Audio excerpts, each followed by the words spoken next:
You ask Tiger to solve. This deals with linear equations with one unknown. The final result is x equals -9/2. Let's solve it step by step. Simplify the expression. Expand the parentheses. Multiply the coefficients.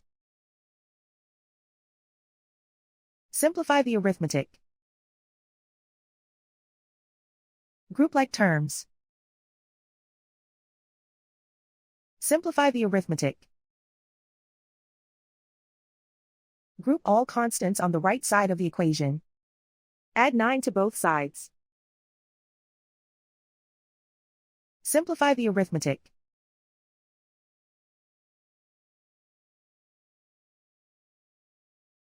Isolate the x. Divide both sides by -2. Cancel out the negatives. Simplify the fraction. Move the negative sign from the denominator to the numerator.